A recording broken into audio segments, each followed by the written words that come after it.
우리 같이 보실 하나님의 말씀은 갈라디아서 1장 11절 말씀입니다. 신약성경 갈라디아서 1장 11절 말씀을 같이 보시도록 하겠습니다.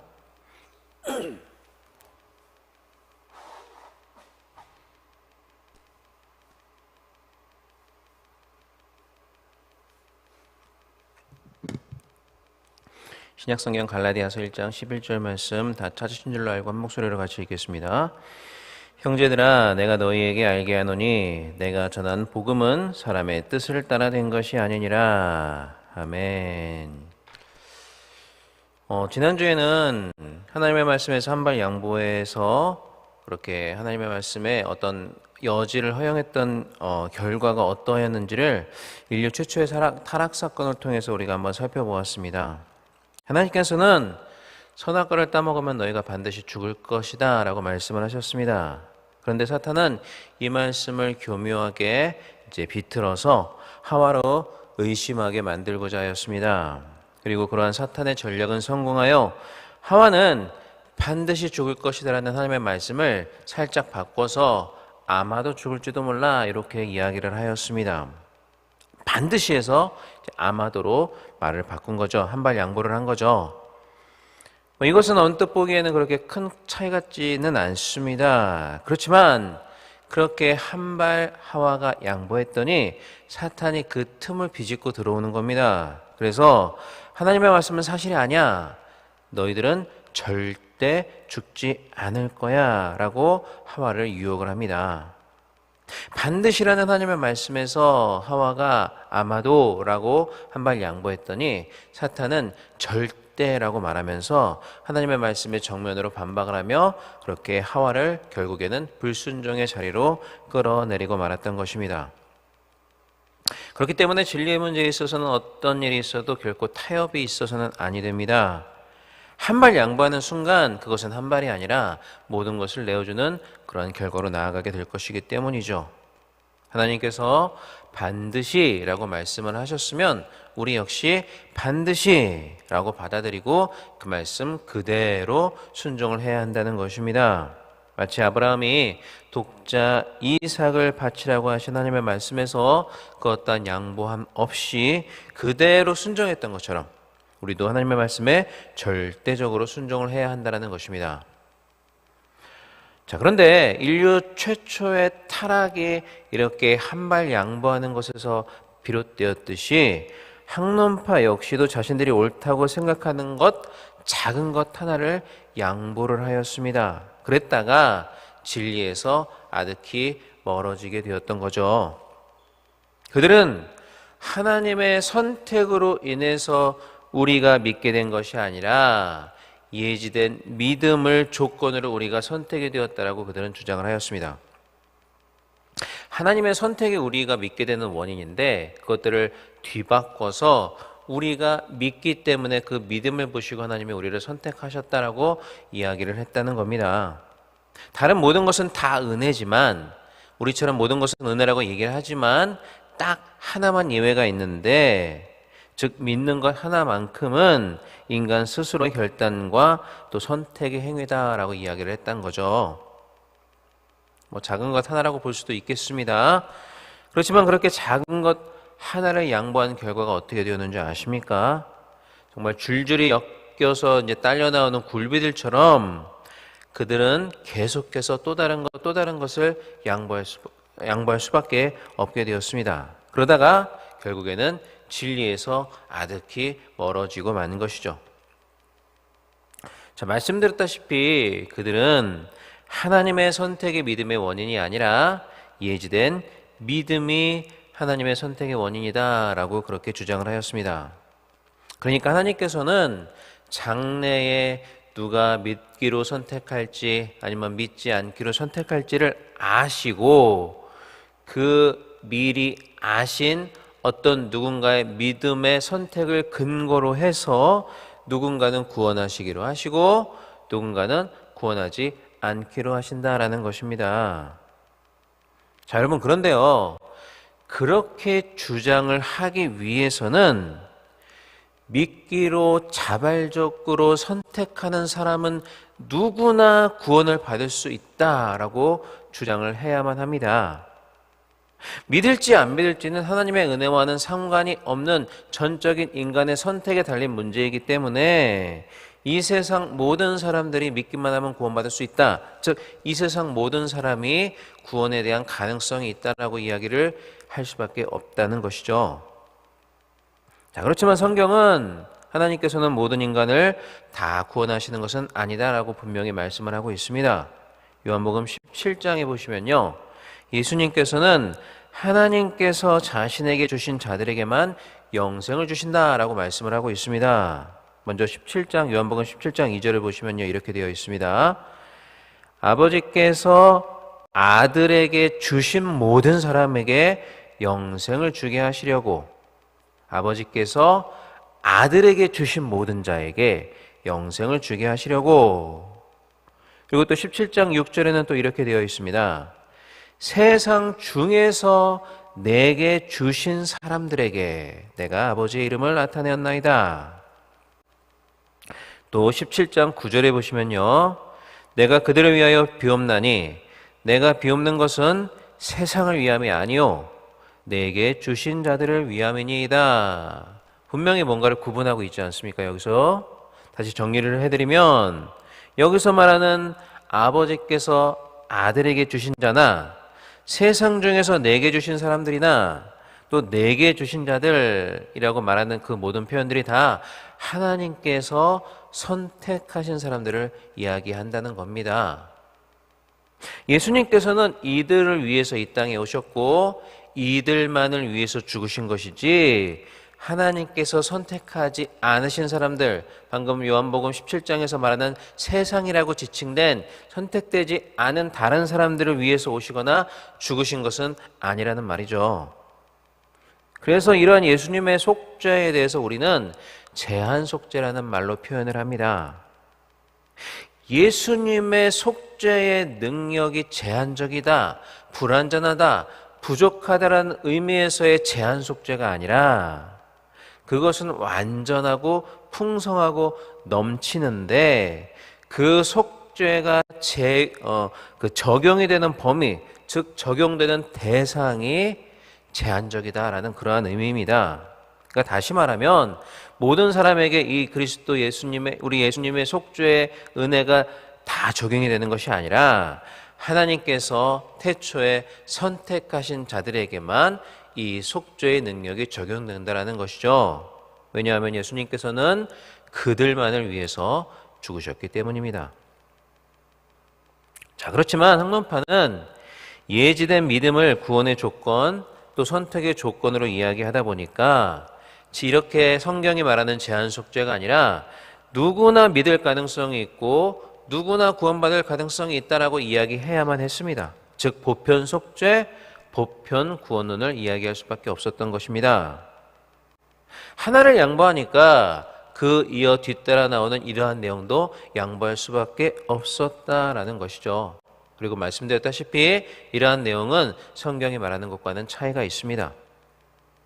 그런데 여러분, 여기서 또 끝이 아닙니다.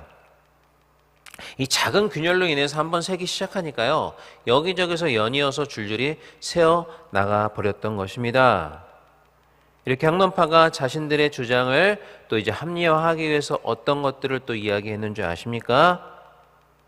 인간 스스로 믿을지 믿지 않을지를 결정할 수 있으려면 인간 스스로에게 하나님을 선택할 수 있는, 또 반대로 그것을 거부할 수 있는 능력이 있어야 된다라고 주장을 하게 되었습니다. 다시 말하면 인간의 전적인 타락을 부정해야 했다라는 것이죠. 그래야 완전히 타락하지 않았다라고 이야기를 해야 인간에게 하나님을 선택할 수 있는 능력이 남아있다라고 이야기할 수 있기 때문이죠. 그래서 그들은 인간이 타락했을 때 모든 것이 다 타락한 게 아니라 인간의 의지는 타락하지 않았다.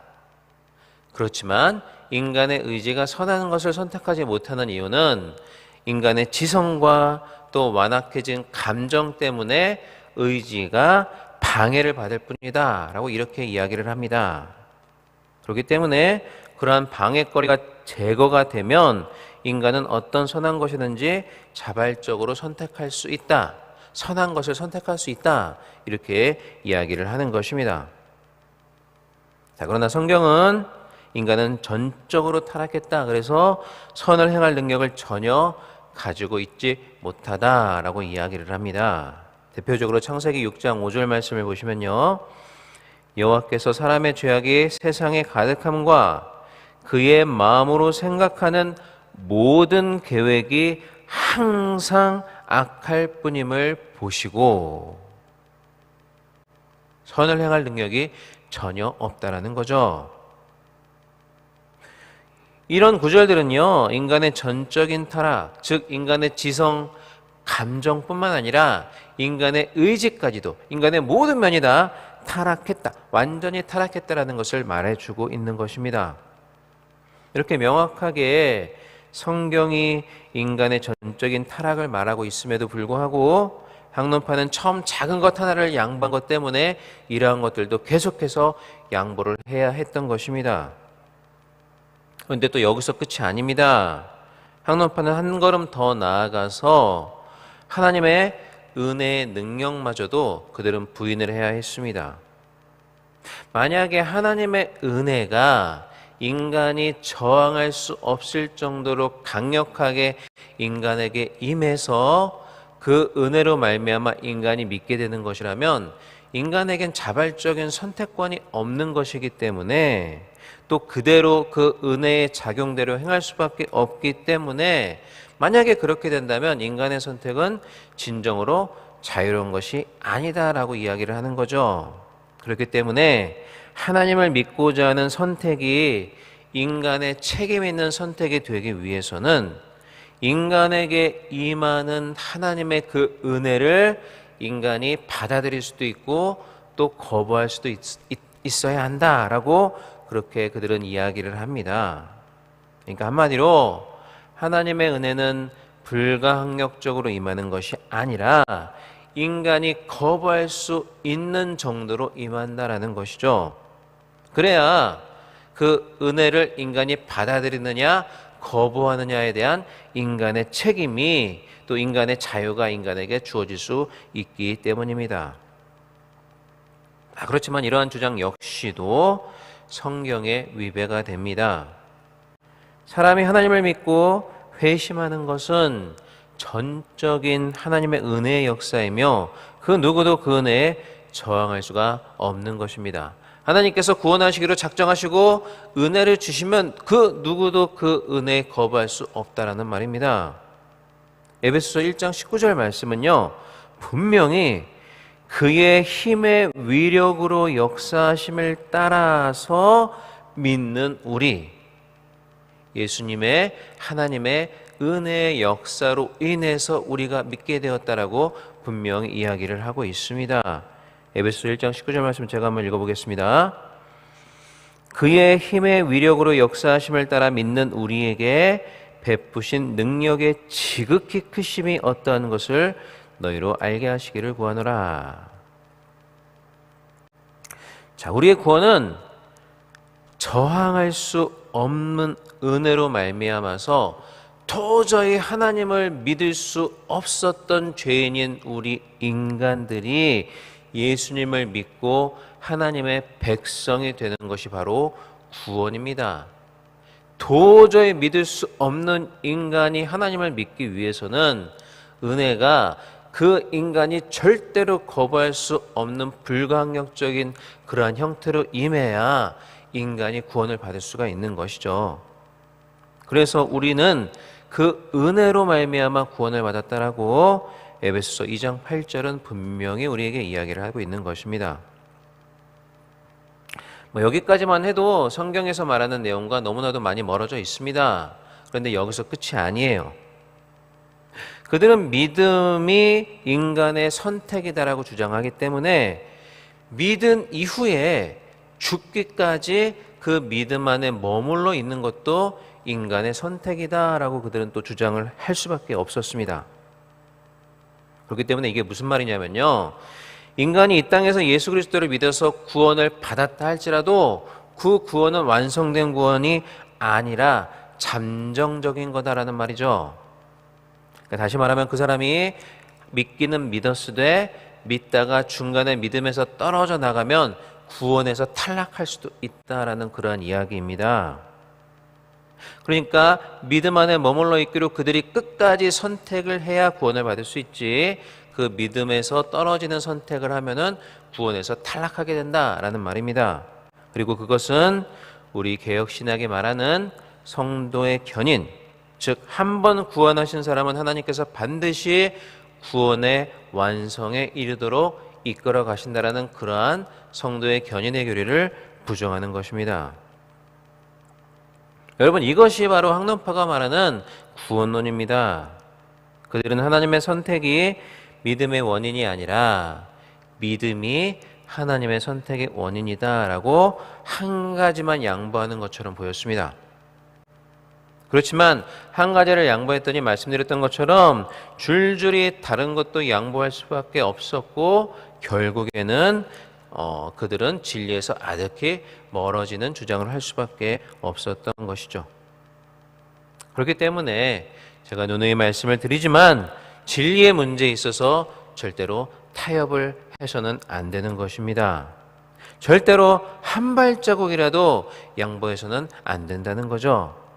바라기는 절대 순종의 신앙으로 하나님의 말씀 그대로를 순수하게 믿고 받아들이시는, 또 그렇게 순종하시는 여러분들이 되기를 간절히 바랍니다. 자, 그리고 그러기 위해서 먼저는 잘 배우고 또 확신하는 일에 거할 수 있는 그런 여러분들이 될 수 있기를 주님의 이름으로 간절히 축원합니다. 네, 기도하겠습니다. 하나님 아버지 감사합니다. 우리의 고단한 몸을 깨우시고 이 새벽에 하나님께 예배드리고 기도하게 하심에 진심으로 감사를 드립니다. 또한 말씀을 통해 우리에게 은혜 주심에 감사합니다. 우리로 절대 순종의 신앙을 갖게 하여 주옵소서. 하나님의 말씀에는 무조건 아멘 할 수 있게 하여 주시고, 하나님께서 반드시라고 말씀하시면 우리도 반드시라고 인정하게 하옵소서. 한 걸음이라도 양보하지 않는 우리가 될 수 있도록 주님 함께 하여 주옵소서. 또 하나님 아버지, 이 시간 나올 때 빈손으로 나오지 않냐고 귀한 예물 드린 믿음의 성도님들이 있습니다. 감사의 제목으로 하나님 앞에 감사의 예물을 드리며 1,000번째 헌금을 하나님 앞에 돌려드립니다. 이 예물 들어 주님 기뻐 받아주시고 천배만배의 축복으로 갚아주시며 하늘 곳간을 열어 쌓을 것이 없도록 부어주시는 주님의 귀한 손길을 그들의 삶 가운데 체험하며 살아갈 수 있는 귀한 우리 성도들 되게 하여 주옵소서. 또한 귀한 예물들이 쓰이는 곳마다 온전히 주님의 능력만이 나타나게 주님 예물의 사용처마다 주님 함께 하시고 역사하여 주옵소서. 감사드리며 이 모든 말씀 우리 주 예수님 이름으로 기도하옵나이다. 아멘. 하늘에 계신 우리 아버지여, 이름으로 기억임에 받으시오며 나라의 마옵시며 뜻이 하늘에서 이루어진 것 같이 땅에서도 이루어지이다. 오늘날 우리에게 일용할 양식을 주옵시고 우리가 우리에게 죄 지은 자를 사하여 준 것 같이 우리 죄를 사하여 주옵시고 우리를 시험에 들게 하지 마옵시고 다만 악에서 구하옵소서. 내게 나라와 권세와 영광이 아버지께 영원히 있사옵나이다. 아멘. 자, 이 시간 우리 다 같이 합심하여 기도하겠습니다. 먼저 우리 교회와 담임 목사님을 위해서 기도해 주시기를 바랍니다. 오늘 예배 가운데 우리 담임 목사님 피곤치 않게 주님 강건한 능력으로 붙잡아 주시고 또 귀한 말씀, 은혜의 말씀, 성령의 말씀 선포하실 수 있도록 성령께서 강권적으로 붙잡아 주시고 역사해 주시기를 위해서 기도해 주시기를 바랍니다. 또한 오늘 모든 예배를 마치시고 미국 출타 예정이 있으신데 오고 가는 모든 일정마다 주님께서 함께하여 주시고 가신 모든 일정 은혜롭게 잘 마무리하실 수 있도록 위해서 기도해 주시기를 바랍니다. 또한 각처에서 드려지는 모든 예배를 위해서 기도해 주시고 약속의 말씀과 5가지 기도 제목을 놓고 간절히 기도하시며 또한 오늘 주신 귀한 말씀 붙잡고 간절히 자유롭게 기도하다 돌아가시겠습니다. 이 시간 다 같이 기도합니다. 사랑과 내가 많으신 우리 하나님 아버지, 은혜와 사랑을 진심으로 감사를 드립니다. 하나님 아버지, 우리를 붙잡아 주시고 이렇게 귀한 주님의 존전 앞에 나와서 하나님 앞에 예배드리며 영광 돌릴 수 있는 은혜를 허락하심을 진심으로 감사를 드립니다. 또한 하나님 아버지, 귀한 말씀을 통해서 은혜 받게 하시고, 또 오늘 우리가 우리 담임 목사님과 또 모든 각 처에서 드려지는 모든 예배를 위해서 또 우리의 또 약속의 말씀, 또 하나님께서 우리에게 허락하시는 귀한 은혜의 말씀들을 우리가 붙잡고 기도할 수 있는 은혜의 시간을 허락하심을 감사를 드립니다. 하나님 아버지, 우리의 기도를 주님께서는 이미 다 아시오니 우리가 구하기 전에 우리에게 필요한 것들을 다 아시는 주님께서 우리의 간구를 들으시고 모든 것들을 이루어 주시고 반드시 모든 것들이 해결되는 믿음의 역사가 있을 수 있도록 주님 함께 하시고 인도하여 주시기를 간절히 바라고 소원합니다. 주님 함께 하시고 역사하여 주옵소서.